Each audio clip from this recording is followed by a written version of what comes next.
हाँ, तो बात बीच पे रुक गई थी। तो जब हम स्टेज की बात करते हैं, तो जब ये कंपनियां चली और जगह जगह इन्होंने अपने शोज़ किए, जैसे Alfred theatre company, Victoria company, parched रंगमंच की बहुत सारी मंडलियाँ थी जो जगह जगह अपना रोल करती थी। मास्टर फ़िदा हुसैन, नासिर हुसैन, बहुत सारे इसमें ऐसे लोग रहे हैं जिन्होंने बहुत अच्छी अदाकारी करी, जो फीमेल का करेक्टर भी करते थे, जो स्त्रियों का रोल भी करते थे। तो हुआ क्या, जब ये लोग थिएटर करते रहे, रंगमंच करते रहे, तो देखिए एक बात बताइए, जब आप वीडियो बनाते रहेंगे, मेरी बहुत सारी पहली वीडियो देखी आप तो बड़ी सड़ेला है, बहुत मतलब मज़ा नहीं आ रहा, लेकिन जब आप बनाते जाएंगे तो उसमें काफ़ी एक्सपर्ट हो जाएंगे। मिस्त्री बनेगा, कोई काम करे, ढोलक बजाए, बांसुरी बजाए, तार हारमोनियम बजाए, तबला बजाए, गाए या कुछ करे, तो शुरुआती टाइम उसका भले ही ख़राब हो, लेकिन एंड में वो परिपक्व होता चला जाता है। तो क्या होता है कि कोई भी चीज़ क्लासिफाइड जब बनती है, जब उस पर नियम कानून लग जाते हैं, क्लासिफाइड बन जाती है, क्लासिकल रूल्स एंड रेगुलेशन।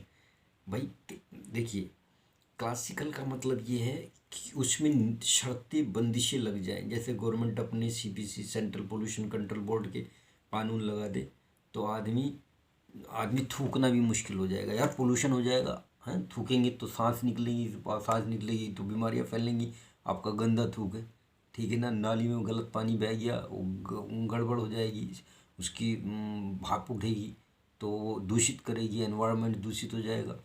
हैं, कहीं कोई वेस्टेज पड़ा है सड़क पे कुछ, तो परेशानी करेगी, क्रिएट होगी, उससे वातावरण दूषित होगा। सब्जी फेंक दी, कुछ कर दिया, गड़बड़ कर दी, कोई रोटी किस तरीके का वेस्टेज मटेरियल डाल दिया, उससे कोई बीमार हो सकता है, पशु गड़बड़ हो जाएगी, पोल्यूशन होगा। तो गवर्नमेंट ने नियम बना दिए, कानून बना दिए। इसी तरीके से जो थिएटर होता है, रंगमंच होता है, तो उस पर भी जब ये कम वर्क करते रहे, तो इन्होंने नियम कानून बनाने शुरू कर दिए कलाकारों के लिए, बाउंडेशंस क्लासिफाइड बना दी। सा सा सा रे गा मा मा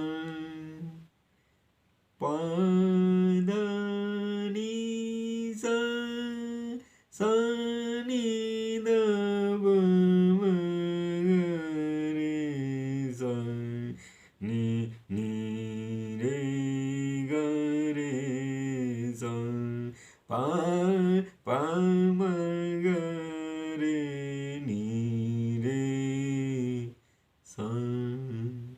ये क्लासिकल की बात है कि आप नहीं, गाने को तो आप कैसे ही गाइए, उल्टा गाइए, सीधा गाइए, गांव के आदमी नहीं गाते।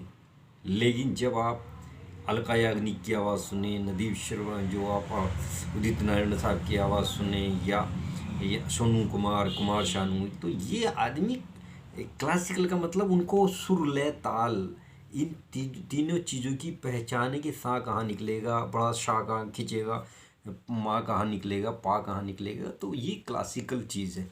इसी तरीके से जब हम थिएटर की बात करते हैं, तो जब ये कंपनियां वर्क करती रही, जगह जगह जाके नुक्कड़ करती रही या अपने स्टेज शो देती रही, तो इन्होंने फिर क्लासिक, ये मैं इंडियन थिएटर की बात कर रहा हूँ मेरे भाई। कभी कोई ये कहने लगे कि जैसा आपने फॉरेन थिएटर, चेखव को तो पढ़ाया नहीं, स्टेनिस्लावस्की तो पढ़ाया नहीं, उन्होंने तो कुछ और कहा। अभी आप वहाँ तक पहुँचे नहीं, अभी पहले आप ओरिजिन थिएटर पढ़ रहे हैं, अभी आप रंगमंच का इतिहास पढ़ रहे हैं, कब से रंगमंच बना है। और दूसरा, रंगमंच बनने के बाद जो मंडलियाँ बनी जगह जगह भारत के अंदर फैली, अल्फ्रेड विक्टोरिया कंपनी हो या और हो, या जो बंगला थिएटर रहा, गुजराती, आसामी, ये जो रहा, इनके साथ साथ इनके फोक्स भी पढ़ाऊँगा, इंडियन फोक ड्रामा, जो गीत, लोकगीत होते हैं। तो अभी जब ये थिएटर घूमे, मूवमेंट करा इन्होंने भारत के अंदर, तो इन्होंने अपनी चीज़ें इजाद करी और एक नए, ये समझ लीजिए, बाउंडेशंस बन गई, क्लासिफाइड थिएटर बन गया। क्लासिफाइड थिएटर का मतलब, the theatre are divided into the 3 categories. सबसे पहला है थ्रस्ट स्टेज, मुक्ताकाशी थिएटर। मुक्ताकाशी थिएटर क्या था?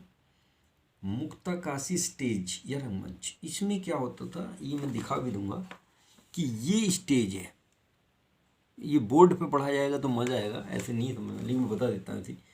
ये स्टेज है, मैं आपके सामने बैठा हूँ, मेरे सामने कैमरा है। तो इसमें क्या होता था, एक ही साइड से लोग, दर्शक एक ही साइड से देख पाते थे। ये हो गया इसको बोलते थ्रस्ट स्टेज। और देखकर कलाकारों से आपने एक ही जगह स्टेज बना लिया और सामने से आपने सिर्फ देख लिया, इसको मूकसाकाशी थिएटर कहा गया। One side only the performance और ऑडियंस सी द परफॉर्मेंस, एक साइड से ही देखती थी।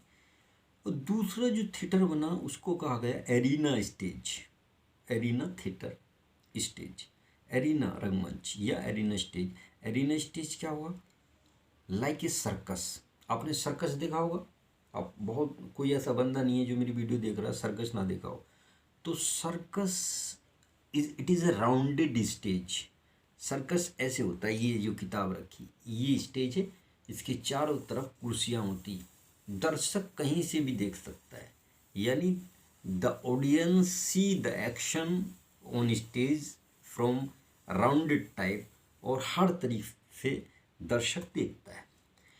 दो बात हो गई, इसमें चारों तरफ से घूम के आपने देखा होगा बीच में जो है कलाकार होते हैं जिसकी एंट्री जब है आनी है, और चारों तरफ से ऑडियंस बैठी होती टिकट लेके।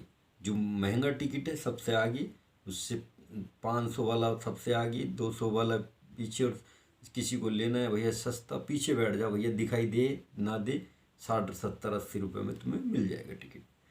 तो ये है circus, Russian circus. Raj Kapoor साहब ने बहुत पूरा सर्कस खरीद लिया था उस वक्त, किराए पर लिया था। सबसे महंगी फिल्म बैठी थी, घर तक गिर में रखा गया था मेरा नाम जोकर, जोकर मेरा नाम, जो फिल्म बनाई थी। तो पूरा रशियन थिएटर है, और सारे कलाकारों का खान पीन रहना, क्योंकि बहुत खर्चा आता है सर्कस में। सर्कस आप जो देखते हैं कि यार इससे इतना फ़ायदा हो रहा है, इतने महंगे टिकट जा रहे हैं, इतना ही खर्चा आता है। हाथी रखेंगे आप, घोड़े रखेंगे आप, शेर रखेंगे आप, कलाकार रखेंगे, उनका एक दिन में पर डे कई हज़ार रुपया खर्चा आता है। जिस तरीके से आप पैसा आता है इसी तरीके से जाता है। तो दो थिएटर मैंने आपको बता दी, थ्रस्ट स्टेज और दूसरा एरिना स्टेज। अब सर्कस तक पहुँचे। Now when you are converting the modern period, जब आप आधुनिक रंगमंच की बात करते हैं कि हाँ भाई अब बताओ, अब इस युग में जो हम जी रहे हैं इसमें क्या रंगमंच है। तो पहली बात तो ये समझ लीजिए, आज की डेट में कोई स्टेज को फॉलो नहीं करता, और जो ज़्यादा नॉलेज लिए हुए है ना थिएटर वेटर, उन्हें चूतिया समझता। ऐसी बात बोलनी नहीं चाहिए, क्योंकि यूट्यूब पर जितने भी छाए हुए लोग हैं इनमें I think he has not the deeply knowledge about the theatre. इन्हें किसी को थिएटर की किसी को नॉलेज नहीं। क्यों? क्लासिफाइड का मतलब ही नहीं दर्शक पसंद करना, यही बहुत है। लाइक व्यूज़ सब्सक्राइब आ रहे हैं, नहीं आ रहे, किसी टेक्निक से बढ़ाए जा रहे हैं, पैसा आ रहा, यही बहुत है। इससे उन्हें कोई मतलब नहीं किसको क्या नॉलेज है नहीं है, और यही होता है। मेन है आपका रेवेन्यू आ रहा है, पैसा आ रहा नहीं, आपके लाइक्स बढ़ रहे हैं, आपके सब्सक्राइब बढ़ रहे हैं, बहुत बहुत है। उन्हें ये नहीं पता है कि टाइप्स ऑफ स्टेज क्या है, उन्हें ये नहीं पता है मेकअप कितने टाइप में होता है, as makeup, character makeup, stylish makeup, modern, उन्हें उससे मतलब नहीं है। उन्हें कॉस्ट्यूम मेकअप प्रॉपर्टी भाई हम नहीं जानते, भैया हमें नहीं जानते, तुम जानो है तुम्हारा काम जाने। हमने तो वीडियो बनानी, कैमरा लेकर शूटिंग करनी, मुरादाबाद के लड़के भी कर रहे हैं और बहुत जगह कर रहे हैं, छाए पड़े हैं, खूब पैसे आ रहे हैं, चिंता की कोई बात नहीं, जितने लगाए थे उतने आ जाए। देखिए ऐसा होता है, पहले ये राजा महाराजाओं का काम था, बहुत बड़े करोड़पति। इसके लिए कहा गया है थिएटर के लिए या फिल्म इंडस्ट्री के लिए, या तो आदमी बादशाह हो। पहले बादशाही मुजरा देखते थे नवाब लोग, खूब पैसा है, खाए पिए सोए और मुजरा चलता रहा। नवाबों की नवाबी इसी में चलेगी ज़्यादातर, फैक्ट है, मैं तो बता देता हूँ, मुँह से बोल देता हूँ जो भी सही है। उन्होंने ही कोठे बनाए, घराने जितने बनाए हुए सब नवाबों के, चाहे वो मेरठ घराना हो, चाहे वो लखनऊ घराना हो, चाहे वो बंगाल में घराना हो। घरानों में 50-50 100 जो प्रोस्टिट्यूट रहती थी वो इन्हीं की देन था। बाद में अंग्रेज आए, वो भी रहे और लोग रहे, लेकिन मेन नवाबों की देन रही वो। दूसरा, अब मैं मॉडर्न टाइम की बात, तो इन्हें कोई फॉलो नहीं करता, सिर्फ NSD FTIA या श्री राम सेंटर जो प्रोफेशनलिज्म थिएटर को पढ़ाते हैं वो इसको पढ़ाते हैं। और यूट्यूबर में किसी की कोई बात नहीं कर रहा, क्योंकि उन्हें इससे मतलब भी नहीं है।